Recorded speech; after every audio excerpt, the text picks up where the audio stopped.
to welcome Professor Jason Leitch to have a Q&A session with us here at Scottish Autism. Welcome, Jason.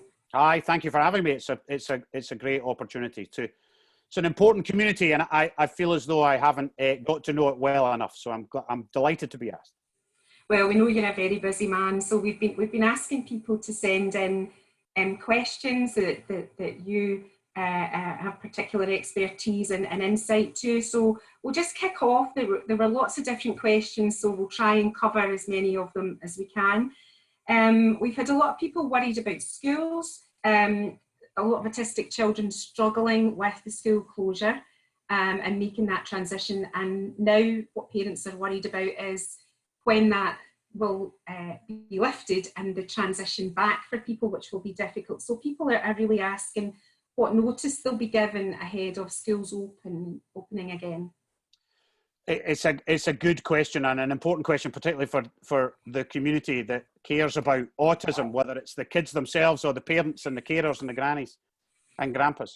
So the law is, maybe not a helpful place to start, but the law is that we've got to review what we're doing every 3 weeks. So the next stage of that is Thursday of this week. And then the next one will be the end of May. And there's no suggestion that we'll suddenly announce on a Thursday, let's all go back to work on a Friday. So I am absolutely confident that there will be a lead-in time to whatever we do, even if it's very minor changes around some of the elements that we're doing. There's a specific education review group that the Deputy First Minister is leading, with public health advice from the likes of me and others, but also educational advice from mainstream educators, but also from interest groups who care specifically about. So my wife is a teacher. She's an English teacher. She teaches additional support needs kids and refugees. So she teaches English as an additional language. So there's some input from that group and input from those who care about autism. So I'm very confident that that group will take into account each of those settings. My instinct is school is going to look a little bit different for a while. And I can't draw you what it will look like just now or give you dates on when it will look like that. And I think it might come back at different stages. So early years may come at a different point from S5 and 6, for instance. And I think we'll have to be cognizant and think about what that means for autistic children and those who care and look after them. And I'm confident the education group will do that with your help and feedback from your community. Yeah, and we're certainly aware of that group and we're participating with some of the work Education Scotland's doing, so we'll be able to feed in any concerns from our community. That's great. We had a few different questions about shielding, and I think some of the challenges for autistic people have been information about something that seems to contradict information about something else. So there was one particularly about people who are in the shielding group, but also might need exercise and you know, are used to going swimming and all that kind of thing. So people are kind of asking, if you're in that shielding group, what's the best way to keep yourself healthy and fit? Yeah, it's just so difficult. So let's go right back to first principles here. And it's not a great story, if I'm honest. This virus is horrible. It's absolutely horrible. And it is particularly horrible if you are at risk of severe illness when you get it. So that's why across the UK, we took the choice to create a group that we have called the shielded group. It's not a particularly nice phrase. In Scotland, that's about 170,000 people. We don't want to shield anybody. So we didn't put anybody on that list lightly. We're asking them to really, really sacrifice liberty, contact with others. We're asking them as much as possible, even to physically distance from their own family. And we've had to put in place support networks for food delivery, for medicine delivery. So it's really not something we wanted to do. But if you are actually in the shielded group, and don't get the shielded group confused with the higher risk group. That's the group of flu vaccine people, pregnant women, and those over 70. We can do the detail of them in a moment. Shielded is special, and not special in a good way. So it's unusual to be shielded. But if you are shielded, you are at very, very high risk if you get this virus. You're not at more risk of getting it, But if you get it, you are much more likely to have severe disease. And the bad news is you are also much more likely to die of it. I realize that's really harsh, but that's why the shielded group exists. Therefore, that shielding is the most important thing. The physical activity and the exercise and the well-being, of course, are important. And we haven't done it without thinking about people's mental health and the nutrition and the sleep they'll need and all of those things. But the most important thing is to protect you from the virus. So we really, really want you to be physically active inside your own house or in your garden, physically distanced from others. We do not want you out connecting with any other people. And I hate saying it. It feels wrong to have to say it.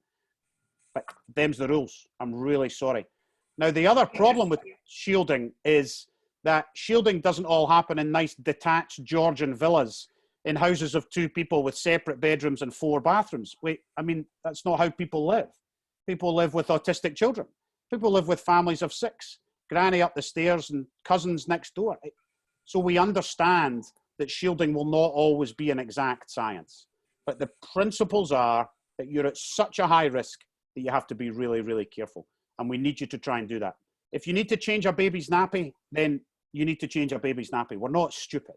But you have to be as supported as you possibly can to shield from the virus. Does that? I think that's very one answer, but it's hopefully clear. It's very, very, very clear. Not an easy answer to hear, but very, very clear. Thank you. The next question, I suppose, is got a couple of elements to it. Is someone who's talking about their son who's got a really intense fear, a phobia of needles and injections, and not able to take medication in any form, is what this individual is saying. He's very concerned about testing and medical interventions that might be needed. Do you get any advice around how people who've got these particular anxieties are going to be supported? Yeah, it's a great question. The health and social care system is very used to doing that. My proper job, it seems like a long time ago now, was as a dentist and then a surgeon, and I had a special interest in those with real anxieties and phobias. I spent a lot of my clinical time treating autistic children. I used to do quite a lot of it, and I think principally because I was a talker and I was happy to talk for a long time to people, and that was usually the mechanism that worked. Communication and trust was the way to do that. The present COVID-19 test is a cotton bud. That's what it is. It's a cotton bud. Now that cotton bud has to go down your throat and up your nose, so it's not pleasant. So it's not quite as horrid as a blood test for some people. It's not pleasant, but it's not particularly sore or damaging in any way. So you might want to just describe that to people who are going to have it. Whether we've had to do it a lot in care homes, as you've seen in the last few days and weeks. So we've started to talk, particularly those in dementia units, how to go through some of that training. So that might be helpful. It's literally a cotton bud in a sterile packet that we get saliva on. So it's not a needle. It's not anything particularly dangerous or sore. So that might be helpful. And the health and social care system is very used to treating all comers, whatever they look like or feel like. So I would hope that would be done in a compassionate, and if it needs more time, it needs more time. If it needs to be done fast, it can be done fast. But if not, it can be done slowly. And we can certainly look at drawing up some support materials around maybe familiarising children and adults to have things that they're not used to. That's something. Yep. And some pre-warning of what that's going to look like would often help these families, I would have thought. Absolutely. Thanks. A couple of questions now about social distancing and face covering. There's someone has got in touch whose son is very keen to stick to the rules and tries very hard to stick to the rules, but he stopped going out because the anxiety of other people not sticking to the rules is actually, become so intense for him. And I guess people are asking, the core of this question is, what's going to be done to ensure that people stick to the rules? It's a fascinating insight, isn't it? That autistic children in particular can often give you, because the literal nature of the translation of what even I say out loud is fantastic. If only everybody were so literal and rule following, the virus would have been suppressed better probably some time ago. It may be helpful to understand the science a little. The science of population health doesn't require 100% compliance with interventions. So if I have asthma, the asthma inhaler is for me. If I take the asthma inhaler, I will be better. It doesn't do anything for you. Population health, which is what we're doing here, we're telling the population to wear face coverings here. We're telling the population to socially distance here. Population health needs a certain proportion of the population to do certain things. So if you obey the rules, that's the right thing to do. And I'm not telling anybody else that they get off without following the rules. But if you see people who are just not quite doing what you do, then that's probably okay for the whole population, which is what we're trying to protect. And you as an individual are protected by your own behavior. So it's important that you look after yourself and your family and those you care for. So you should absolutely follow those rules. You shouldn't mix the households. You should physically distance from other people. You should wear face coverings in crowded areas. You don't need to wear them in the street. You don't need to wear them in the park, but you should wear them if you're on buses with a lot of people or in busy shops. But you should try not to get overly concerned about them in other people, because there's nothing you can do about that. And there's certainly no reason not to leave the house. This virus doesn't like the outdoors. So actually the outdoors is a good place to be. So gardens or for a walk, 30, 60 minutes or so is actually a good place, because the virus doesn't like the wind and the sun and all the things we get outdoors. You can tell from the care home information in the last few weeks that the virus does like institutions. It likes closed spaces. It likes places where there's poor ventilation, where there's a lot of people in close proximity. So actually outdoors and being outside the house is a really good thing. That's great. And again, we're aware of people who are concerned about rule breakers, and we're going to do some resource work around that. So that's really reassuring. I'm concerned. I'm with them. I'm concerned about rule breakers too.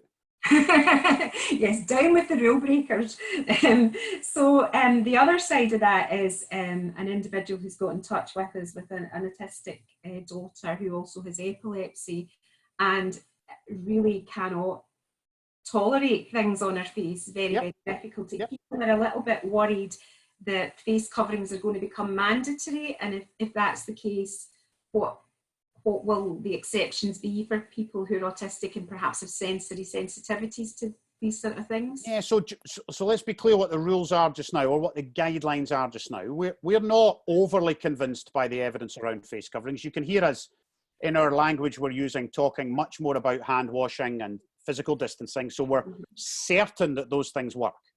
The evidence for face coverings is much, much weaker, but there is some evidence in asymptomatic people that in crowded areas that may help us a little bit. However, there's no obligation to do it, and we certainly don't want people stigmatized or arrested or fined or even getting a row in the shops for not doing it. And even if we made them more mandatory, and we will only do that if the evidence tells us to do so, even if we make them mandatory, then there would always be exceptions for exactly that scenario you've just described. If people are unable to wear them because they have respiratory disease, because the thought of that enclosure in some way affects their lungs, or people with sensory conditions where they just can't tolerate them. And there'll also be age. If a kid can't do it, actually taking it on and off all the time is more dangerous than not wearing it at all. So I'm confident there will be exceptions, common sense exceptions at every level if we have to do that. And just now, it's pretty limited places where we're telling anybody to do it. So as we said before, you do not have to wear them out in the street. You don't have to wear them around your house. And if you're going into Sainsbury's or Asda and everything is spaced out properly, there's not much benefit there either. If it's a bit crowded, maybe in a corner shop or maybe in a supermarket at certain times of the day, then we think there probably is some benefit from it. And if we start to remove the measures and people are more on buses and in trains, then again, we're thinking that might be a good thing. That might be a good thing for people to consider. Excellent, thank you. This is a more sort of general question, I think, that maybe feeds a little bit back to the issue about the schools, that some autistic people feel that their specific needs are not really being taken into account in the sort of guidance, and that they're having to kind of wade their way through this general guidance. And there's a little bit of worry about, adapting that guidance for when the rules change. Do you know of any groups or work that's going on pretty much like the way there is with education? Is there anything going on in the broader social care or social landscape? So we've got work with organisations such as yours and organisations that represent other groups of individuals, whatever group that might be. You're right, your questioner is correct. The pace of this pandemic and the pace with which we've had to put things out has meant we haven't been able to do what we would normally do, which is consult much more, translate into different languages, have the sign language people come along and do their thing. People read the documents and make sure they're understandable at every level. The pace has just meant that we've had to, I've been on TV and the guidance has changed during the interview on TV. That's the pace of change we're trying to deal with here. That's not an excuse. It's just an explanation of why sometimes people will feel when they go on the website, what on earth, is it face coverings today, or is it, what are we doing today? So I accept that criticism. I think it's completely fair. And we should try and do that at pace as much as we can, whether it's a translation into Hindi or whether it's a autism-friendly version of that in video form, or it's guidance that you guys can help us do. Now, there are some national organizations that help us do that. So we've got health literacy as one of my policy areas. So we've got some really good people who help us with what health literacy means for the population and why an infographic would be good over here, or why we need a long piece of guidance over here with real rules. So we've got people in the centre who do some of that, but we're very reliant on third sector organisations to help us with that translation into whatever it might be, whether it's independent living communities or the ME Society or Scottish Autism and your partner organisations. Yeah, that's great, and we're certainly more than willing to be involved in that, and we felt the pressure of the pace as well in that context, so fully understand that. This is one of those other things around timing of things opening again. Someone whose son's obsessed with playgrounds, loves to go to the playground, desperately wanting to know when they might open up again. I can't help him, I'm afraid. The rules are that every 3 weeks we consider what we have to do. The 7th of May, Thursday, is the next one. I don't anticipate much happening. The 28th of May will be the one after that. In the document that we published this week around the next step in the framework, the decision-making framework, we did say that one of the things we are considering is more outdoor activity for families and individuals. It almost certainly won't be mixing families yet, but it may be that you'll be allowed out more than once, although we've made exceptions for autistic people anyway to allow them to keep a routine of outdoor activity. The bad news is that surfaces are still a problem. So gate posts, benches, playgrounds are a risk. So we will be, whatever we say, I think we will be cautious about outdoor play areas as opposed to outdoor parks. So it may be you have to be a little bit innovative, take stuff with you, do that in your garden if you have such a thing, or think about taking toys and balls and stuff with you rather than, I don't think first thing we do will be to open areas where kids and adults can touch the surfaces. I don't like that news, but I think that's probably the reality of what will happen. I think it will be staged. Okay, thanks. We're getting there, we're getting through the questions. We've got an individual who got in touch about their son who's non-verbal and needs really 24/7 support, and they're very worried about should the worst happen and he has to go to hospital, will they be able to go with him? Yeah, they will. They will absolutely be able to go with him. I'm the guy who introduced Scotland's person-centred visiting regime, and it's one of my proudest moments when I wrote the letter to tell everybody that we were abolishing visiting times across Scotland's hospitals. It was a fantastic day. And then 6 weeks ago, I had to shut down visiting across our hospitals and care homes. It broke my heart, absolutely broke my heart. But there are exceptions to that visiting. Remember, that visiting restriction is for the safety of both the visitor and the patient and family, because the virus is so bad. So that's why, and it's not going to be forever. But there are exceptions in there around birth partners for pregnant women, around end-of-life care, and around those who would find no visiting distressing. Now, that might be dementia parents and grandparents, for example, who get very confused if they don't see a familiar face.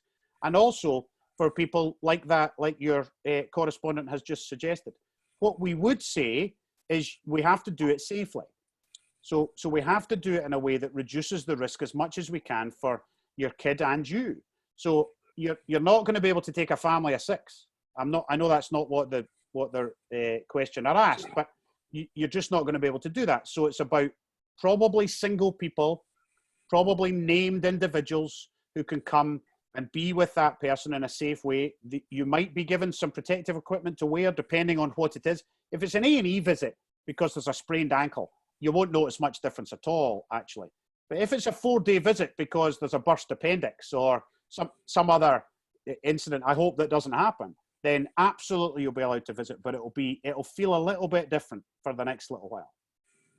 Okay. I think that's really comforting for parents. They've been very worried about that. Slightly related to that, is there any indication of when GP surgeries will open up for one-to-one consultations again? So no GP surgery is shut unless they've had to shut because they're running the hub, the COVID hub. So what's happened is GP surgeries are different. So GP surgeries are not as they were. So the vast majority of them are now doing much more triage on the phone or like this with some form of video conferencing, which I think is a really good thing. I think we'll probably keep in place a lot of that infrastructure and help, and people will be able to get quicker and more responsive answers, I hope. Face-to-face transactions are still available, but they are now much more risk adjusted. So the nurses and the doctors inside those institutions are making the decisions about when and if that happens. But if you need a face-to-face interaction with a doctor or a nurse in a practice, that should still happen. You might find it's a slightly different version than the one you're used to. It may even be in a different place because some of them have moved to different premises because we've put the COVID hub in a practice or whatever. But you shouldn't find a big difference in the service you're receiving. In fact, in many places, the service has improved. Fantastic. That's good to hear. That's great. That's great. Just going to close off now with a question that really somebody sent in specifically for you. And they wanted to know how you're coping with the pandemic, which is very thoughtful of them. Isn't it just? Aren't they nice? So yeah. It's. I just took a big sigh there. Did you see it? My shoulders fell. It's good and bad. I mean, there's nothing good from a pandemic, but I am finding purpose, which I think is really important. So I feel as though I have a job to do, and people can judge whether they think I'm doing that job good or bad. And some people on social media would suggest it's not all good, but let's ignore them briefly. So there's the professional bit, which I think is really important to me. It's important to have a purpose, and I feel as though I have, both engaging with your organisation and being a little bit of the public face, the non-political public face of the messaging. And I think that's important because it can't all be the politicians. And the First Minister is very clear it can't all be the politicians. On a personal level, I have a very supportive wife, sister, parents. My parents are not quite shielding, but they're in the high-risk group, so they're at home in their late 70s with pre-existing conditions, but they're fed up with me FaceTiming them. And I exercise every day. I eat 3 nutritious meals, mostly nutritious meals. Sometimes there's Doritos involved, which is bad. And I sleep well. I've always thought in my public health training that sleep was a hugely important thing that we underestimated. So I'm not a 5 a.m. riser, that's for sure. So I think I do the basics well, then I can pretty much work around the clock if I can get through it. So honestly, people have it a lot harder than me and my family. I am very well looked after, and what the advice I try and give is balanced around those who don't have the advantages that I have of having that purpose and not be lonely and not having to deal with a family of 5 or a caring setting where they're the carer. I have it pretty good, if I'm honest. Well, Jason, thanks so much for your time. We know you're really busy, and for people who sent in questions that weren't addressed, we knew we wouldn't be able to address them all, and some are kind of out with the scope of what you were here to talk about. But Scottish Autism commits to try and finding those answers and responding to people in different ways, whether that's making resources, whether it's posting information on our website. We'll try and address some of the broader things that people got in touch with. But thank you so much for your time and your candid way of putting things across. I'm sure the people who are watching will really appreciate that. So thanks very much, Jason. Thanks for having me. It was great.